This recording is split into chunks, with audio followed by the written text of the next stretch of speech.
ଗୋଟିଏ ଗାଁରେ ଦୁଇ ବନ୍ଧୁ ଥିଲେ, ରଘୁ ଓ ମନୋଜ। ରଘୁ ପ୍ରକୃତିରେ ଜଣେ ସତ୍ୟବାଦୀ ବ୍ୟକ୍ତିତ୍ୱ ଥିଲା, ଯିଏକି ସବୁବେଳେ ଭଲ କାମରେ ବିଶ୍ୱାସ କରୁଥିଲା।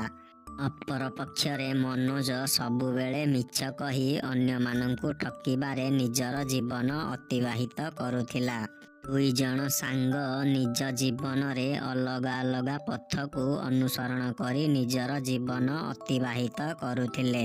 ଥରେ ସେହି ରାଜ୍ୟର ରାଜା ଘୋଷଣା କଲେ, ଯିଏ ଏକ ମୂଲ୍ୟବାନ ରତ୍ନ ଆଣି ଦେବ, ତାକୁ ରାଜ୍ୟର ସର୍ବୋଚ୍ଚ ସମ୍ମାନ ମିଳିବ।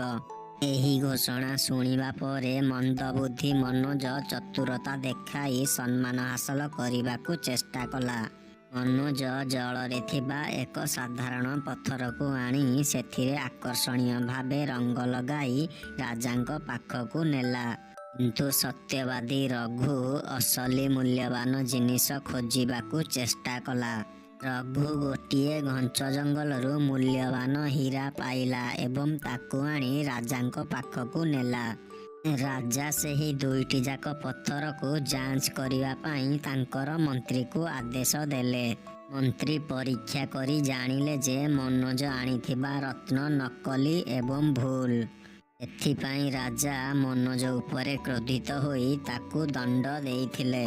ଶେଷରେ ରଘୁ ଆଣିଥିବା ଜିନିଷ ପ୍ରକୃତ ଓ ମୂଲ୍ୟବାନ ବୋଲି ପ୍ରମାଣିତ ହୋଇଥିଲା। ରାଜା ରଘୁ ଉପରେ ଅତ୍ୟନ୍ତ ଖୁସି ହୋଇ ତାକୁ ସମ୍ମାନିତ କରିଥିଲେ। ପିଲାମାନେ, ଏଠାରେ ଏହି କାହାଣୀଟି ଶେଷ ହେଉଛି। ଏହି କାହାଣୀରୁ ଆମେ ଏହି ଶିକ୍ଷା ପାଇଲେ ଯେ ସତ୍ୟର ହିଁ ସବୁବେଳେ ଜୟ ହୋଇଥାଏ।